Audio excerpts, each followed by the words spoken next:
Okay, as long as we don't block the sign interpreter. Well, good morning. We're announcing today another step forward in Detroit's efforts at animal control. And as the city is well aware, we have had some tragedies over the years with dogs attacking our residents and particularly our children. And we've had some significant issues relative to the quality of the facilities at the shelters where we cared for the animals. And when I was elected in 2014, animal control was under the jurisdiction of the Detroit Police Department. And as far as they were concerned, their job was get the animals off the street and protect the residents. We're in a very substandard facility on Jefferson near what is now becoming Riverside Park. And we had a health director by the name of Abdul El-Sayed. Dr. El-Sayed stepped forward and said, I'd like to take over the management of the animal shelter from the Detroit Police Department.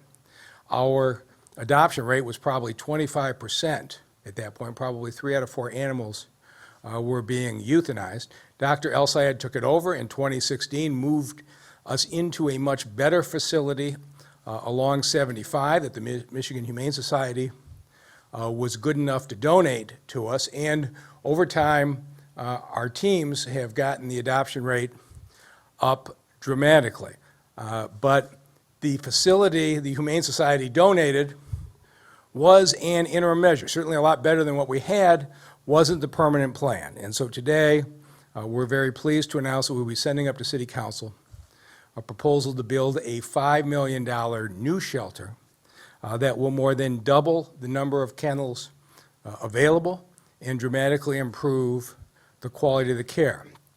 The other thing is, and I know the residents of this city have noticed it, you used to only be able to call on a stray dog from 9 to 5 Monday through Friday. We added 9 more animal control officers. A number of them are here.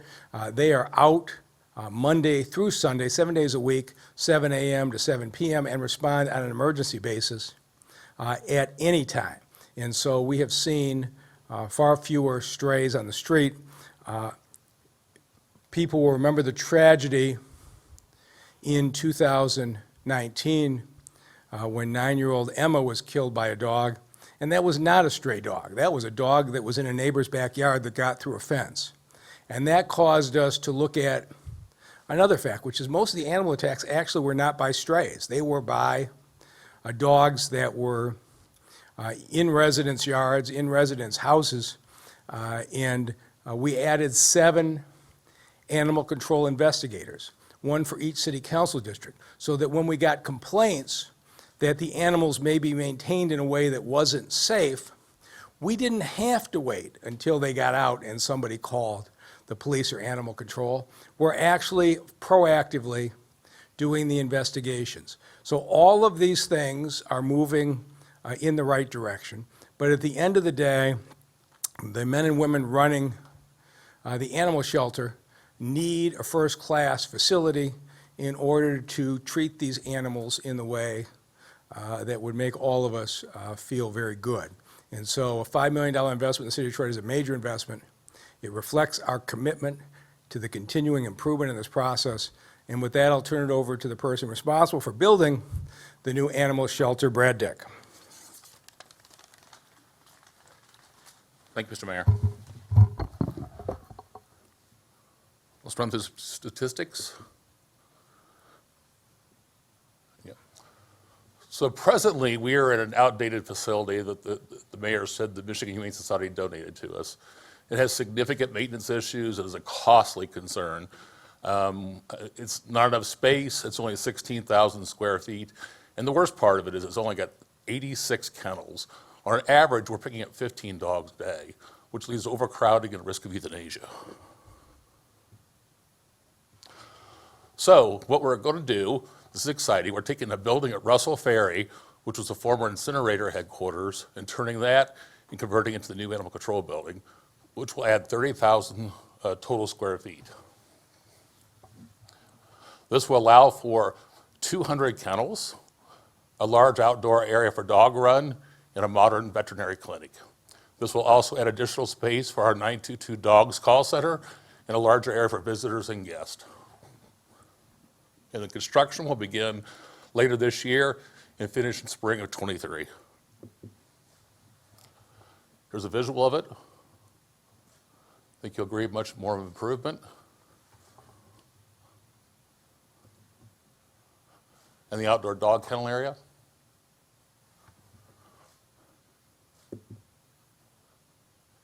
And now I'm going to turn it over to Mark comes to talk about the operations at Care and Control. Well, this is a really exciting time to be here in the city of Detroit with Detroit Animal Care and Control. As the mayor and Brad have mentioned, the entire shelter is going to be revamped, and this is going to allow us to accommodate our operation, which has really been shoehorned into an old building.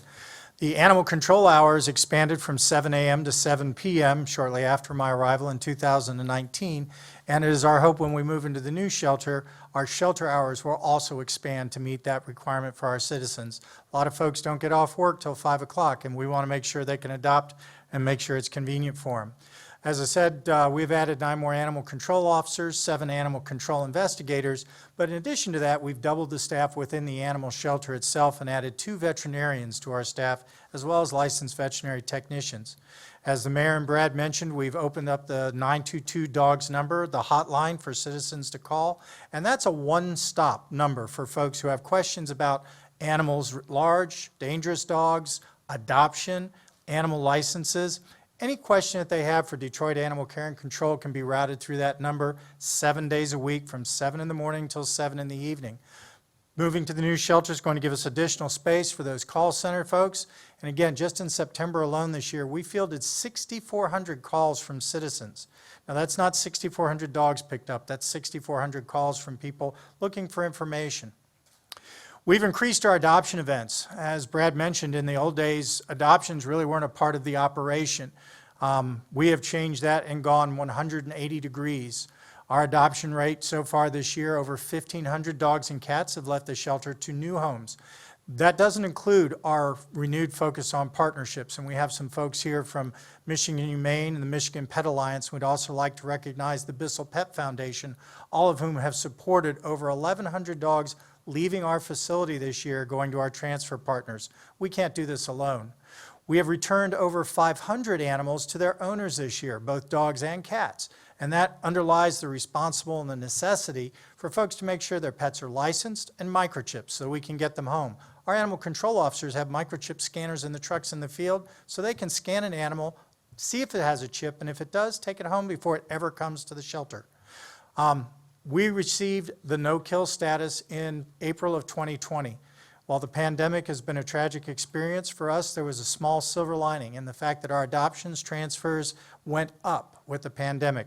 Folks came to the animal shelter literally in droves to bring home companions to keep with them while they were home by themselves. And they've kept those animals. Our live release rate as of today for this year is 92.6%, and it continues to remain high. This is the lowest euthanasia rate in the history of Detroit. More animals leave alive than otherwise. I'd like to thank everybody for their attention. I'd like to introduce Matt Pepper with Michigan Humane and Joe DeBesch with Michigan Pet Alliance. So first of all, good morning. Thank you, everyone. I'm Matt Pepper, President and CEO for Michigan Humane. And I've been here now about 7 years, and the investment and the evolution in the city of Detroit has been incredible. And the investment in animal welfare alone, sometimes it's hard to sit back and focus on how far the city of Detroit has come in terms of how it cares for its pets and how the people of this community relate to their pets. This isn't an investment in just the animals. This is an investment in the quality of life for everyone in the city of Detroit. And I applaud the mayor for what you've done to improve the services there. And I applaud everyone here with the city of Detroit for what you've done to make this community a better community for the people and pets of Detroit. So thank you for this investment. We are happy to partner with the city of Detroit. We have been here for 144 years, and we will continue to be here to support you in your work. That's how good things happen, is through collaborations and partnerships. And Mark, we're here to support you the whole way. Mayor Duggan, thank you for your investment. I'm going to hand it off to Joe. Thanks, Matt. Again, I'm Joe Dobish. I'm the Chief Executive Officer of the Michigan Pet Alliance, a trade association for Michigan's animal shelters and rescues. Mr. Mayor, it's obvious just how much work went into making today possible. And I just can't thank the mayor and his administration enough for giving this beautiful city the beautiful shelter it deserves.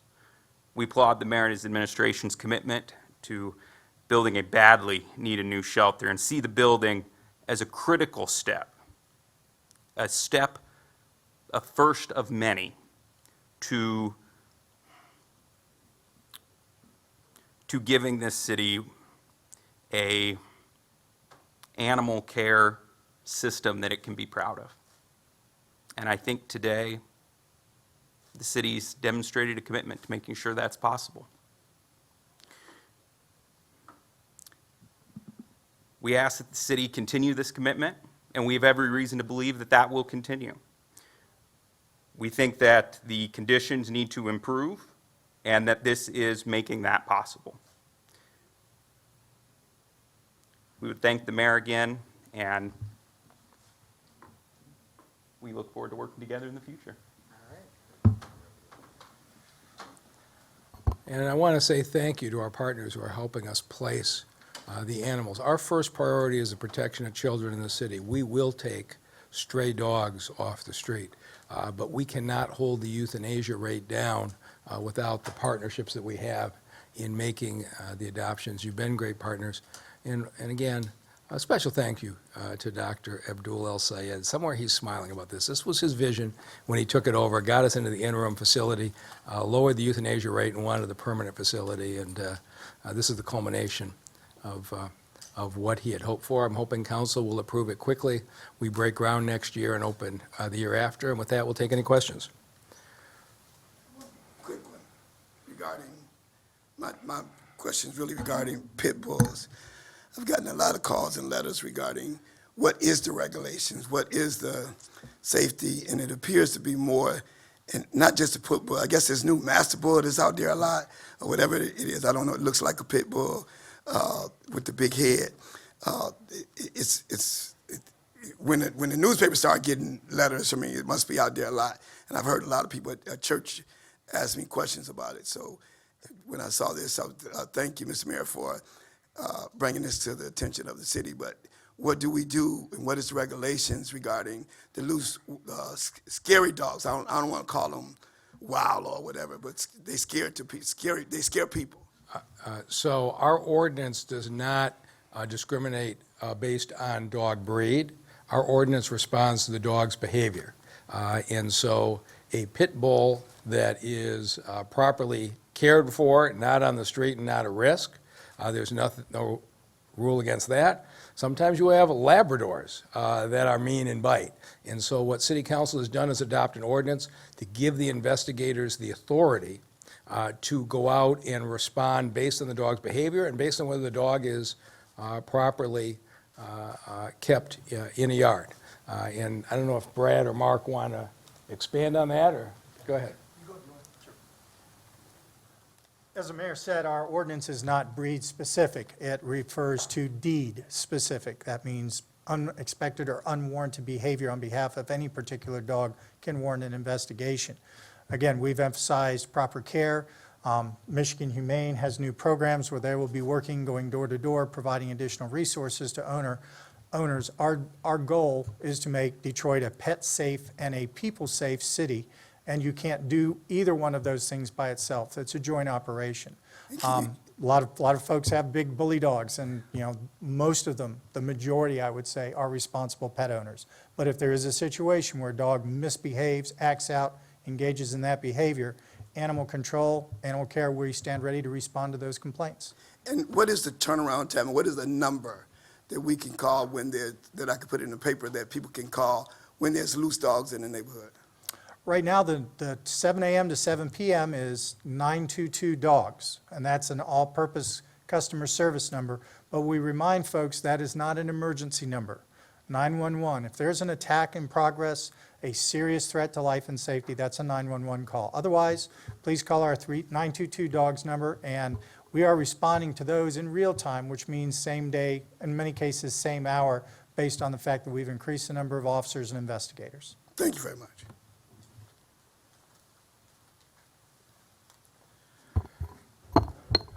Mayor Duggan, got some questions completely unrelated to this press Okay. conference, if you would be patient with me. It's regarding the story from this past weekend in Deadline Detroit, claiming that dark money groups have ties to you. Could you just address this? What are these ties?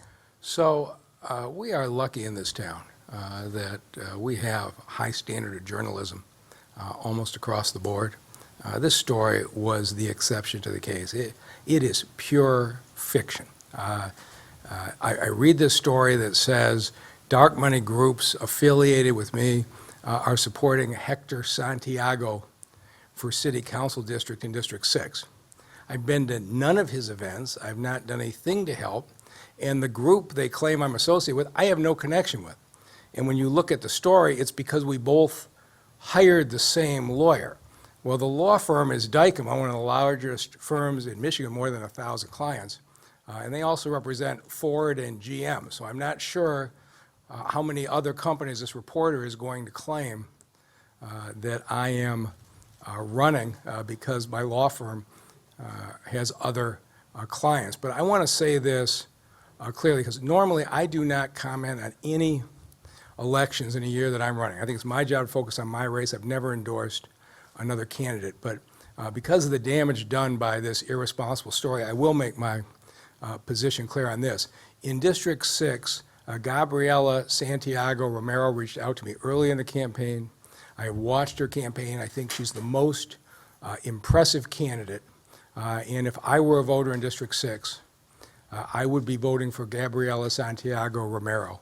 And the story in the paper that I'm somehow affiliated with a group that's opposing her is just false. Well, that kind of leads to my next question, where the story said that Our Neighborhoods is run by mayoral appointees, they quote-unquote mayoral appointees, and then they mentioned the attorney. I mean, what's your response to that? What are these appointees? I'd have to see what the names are. There's certainly nobody that's working for me, so if it's one of these boards and commissions, I don't know. But there are probably 25 C4s, PACs, super PACs operating in the city in campaigns right now. This is the way of the world. Some of them support candidates I support. Some of them support candidates or issues I don't support. But to say, because I got 72% of the vote in the primary, pretty much everybody in the city is affiliated with me. So if you want to say my supporters are here or there, you're going to find people who support me pretty much everywhere. But I don't know how to say it any more clearly. It was a false story, and I think Gabriela Santiago Romero is the best candidate for District 6. Is there any coordination, between your campaign staff and dark money groups? So I talk to folks all the time. As I say, there's 25 groups in this town. Some of them are supporting issues I support. Some are supporting issues that I don't. I don't know which one Our Neighbors is. They all have all these alphabet names.